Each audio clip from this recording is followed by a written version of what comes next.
तो चलिए, आज हम रामायण के एक बहुत ही खास और महाकाव्यात्मक क्षण में उतरते हैं। एक ऐसा पल जहां भक्ति और इंजीनियरिंग का एक अद्भुत संगम देखने को मिलता है। जी हां, हम बात कर रहे हैं रामेश्वरम की स्थापना की। अब देखिए, कहानी की शुरुआत ही इस अविश्वसनीय सवाल से होती है। ये सवाल ही अपने आप में कितना बड़ा है ना? मतलब ये तो कल्पना से भी परे लगता है, पर इसका जवाब आस्था और असाधारण कौशल में छुपा है। तो जरा उस दृश्य की कल्पना कीजिए। भगवान राम अपनी विशाल वानर सेना के साथ दक्षिणी तट पर पहुंच चुके हैं। लक्ष्य सामने है, लंका। लेकिन दोनों के बीच में एक अथाह विशाल समुद्र एक बहुत बड़ी बाधा बनकर खड़ा है।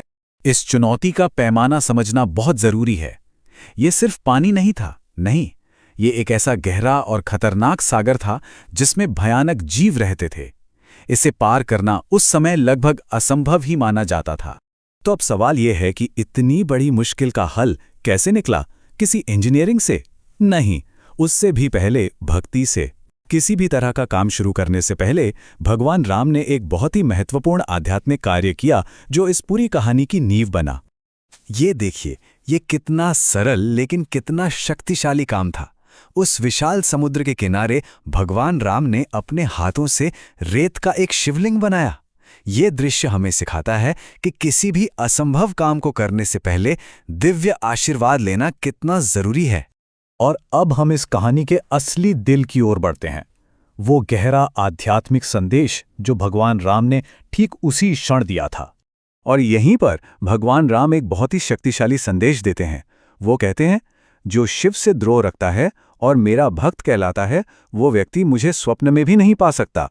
ये संदेश ये एकता की अद्भुत शक्ति को दिखाता है।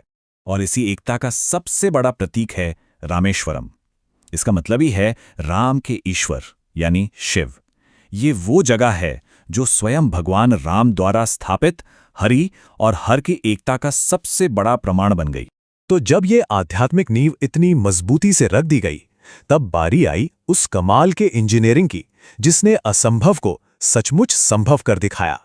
और देखिए, इस काम के लिए जो आर्किटेक्ट्स थे वो भी कोई साधारण नहीं थे।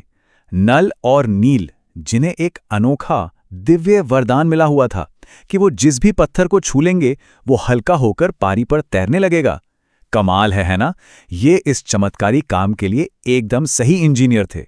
तो अब उत्साह अपने चरम पर था। आध्यात्मिक मार्गदर्शन भी था और तकनीकी नेतृत्व भी।